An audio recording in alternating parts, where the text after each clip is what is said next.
भजन संहिता 116। परमेश्वर ने मेरी पुकार सुनी।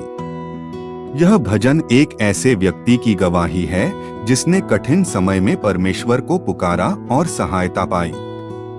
भजनकार कहता है कि मृत्यु और पीड़ा ने उसे घेर लिया था, वह निराश और कमजोर हो गया था, लेकिन जब उसने यहोवा को पुकारा तब परमेश्वर ने उसकी आवाज सुनी। यह भजन हमें परमेश्वर के प्रेम और करुणा की गहराई दिखाता है। परमेश्वर केवल दूर बैठकर देखने वाला नहीं है, वह अपने लोगों की पुकार सुनता है। जब हम टूटे हुए होते हैं तब भी वह हमें संभालता है। भजनकार यह भी कहता है कि मेरे मन अपने विश्राम में लौट चल, क्योंकि यहोवा ने तुझ पर उपकार किया है। कई बार जीवन की परेशानियां हमारे मन की शांति छीन लेती हैं, लेकिन परमेश्वर हमें फिर से शांति देता है। अंत में भजनकार धन्यवाद और आराधना के साथ अपनी प्रतिक्रिया देता है।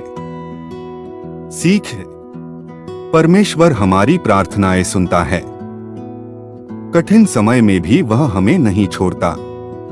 धन्यवाद और आराधना परमेश्वर के उपकार का सही उत्तर हैं।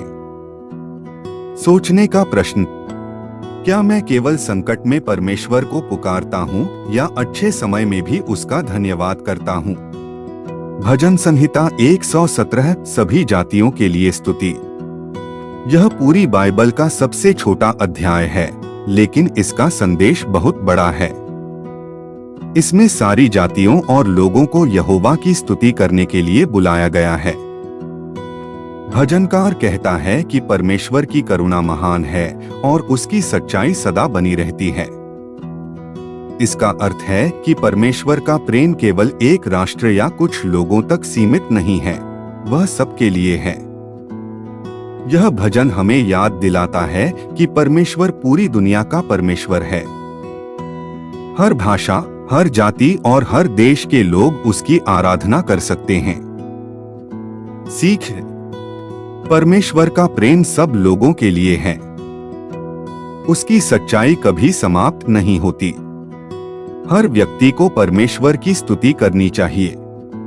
सोचने का प्रश्न: क्या मैं परमेश्वर के प्रेम को केवल अपने तक सीमित रखता हूँ या दूसरों तक भी पहुँचाता हूँ? भजन संहिता 118 यहोवा भला है। यह भजन धन्यवाद और विजय का भजन है। इसकी शुरुआत इन शब्दों से होती है: यहोवा का धन्यवाद करो, क्योंकि वह भला है, उसकी करुणा सदा की है। भजनकार कठिन परिस्थितियों से गुजरा था, लेकिन उसने देखा कि परमेश्वर उसके साथ था। इसलिए वह कहता है, मनुष्य पर भरोसा रखने से यहोवा की शरण लेना उत्तम है। यह भजन हमें सिखाता है कि लोग बदल सकते हैं, लेकिन परमेश्वर कभी नहीं बदलता। संसार में कई सहारे अस्थायी हैं, परंतु परमेश्वर स्थायी सहारा है। इस भजन में एक प्रसिद्ध वचन भी है: जिस पत्थर को राजमिस्त्रियों ने निकम्मा ठहराया, वही कोने के सिरे का पत्थर हो गया। यह भविष्यवाणी यीशु मसीह की ओर संकेत करती है। जिन्हें लोगों ने अस्वीकार किया, परमेश्वर ने उन्हें सबसे महत्वपूर्ण बना दिया। सीख: परमेश्वर की करुणा कभी समाप्त नहीं होती। सच्ची सुरक्षा परमेश्वर में है। परमेश्वर अस्वीकार किए गए लोगों को भी महान बना सकता है। सोचने का प्रश्न: क्या मैं लोगों से अधिक परमेश्वर पर भरोसा करता हूँ? भजन संहिता 119 परमेश्वर का वचन जीवन का मार्ग। यह पूरी बाइबल का सबसे लंबा अध्याय है। इसका मुख्य विषय है परमेश्वर का वचन। इस भजन में बार बार बताया गया है कि परमेश्वर का वचन सत्य, प्रकाश और जीवन का मार्गदर्शन है। भजनकार कहता है, तेरा वचन मेरे पाँव के लिए दीपक और मेरे मार्ग के लिए उजियाला है। जिस प्रकार अंधकार में दीपक रास्ता दिखाता है, उसी प्रकार परमेश्वर का वचन हमें सही मार्ग दिखाता है। बिना परमेश्वर के वचन के मनुष्य आसानी से भटक सकता है। भजनकार यह भी बताता है कि कठिनाइयों और दुखों में भी परमेश्वर का वचन उसे आशा देता है। परमेश्वर का वचन केवल पढ़ने के लिए नहीं, बल्कि जीवन में पालन करने के लिए है।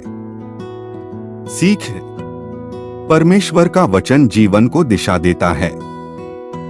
कठिन समय में वचन हमें आशा देता है। सच्ची बुद्धि परमेश्वर की आज्ञाओं में चलने से मिलती है। सोचने का प्रश्न: क्या परमेश्वर का वचन मेरे दैनिक जीवन का मार्गदर्शक है? भजन संहिता 120 शांति की खोज। यह भजन एक ऐसे व्यक्ति की प्रार्थना है जो झूठ और झगड़े से भरे वातावरण में रह रहा था। वह कहता है कि उसने संकट में यहोवा को पुकारा और परमेश्वर ने उसे उत्तर दिया। भजनकार झूठ बोलने वालों और युद्ध चाहने वाले लोगों से परेशान था। वह शांति चाहता था, लेकिन उसके आसपास के लोग लड़ाई चाहते थे। यह भजन आज भी हमारे जीवन में लागू होता है। कई बार हम ऐसे वातावरण में होते हैं जहां लोग धोखा, नफरत या झगड़ा फैलाते हैं। ऐसे समय में परमेश्वर ही हमें शांति और धैर्य देता है। सीख: परमेश्वर संकट में हमारी पुकार सुनता है। झूठ और झगड़े के बीच भी हम शांति के मार्ग पर चल सकते हैं। सच्ची शांति परमेश्वर से आती है। सोचने का प्रश्न: क्या मैं अपने शब्दों और व्यवहार से शांति फैलाता हूं या विवाद बढ़ाता हूं? कमेंट में अपना जवाब जरूर लिखें। और यदि आप भी यीशु से प्रेम करते हैं तो हर दिन परमेश्वर के वचन सुनने के लिए हमारे चैनल को सब्सक्राइब करें और बेल आइकन दबाना न भूलें, ताकि हर नया वीडियो आप तक सबसे पहले पहुंचे।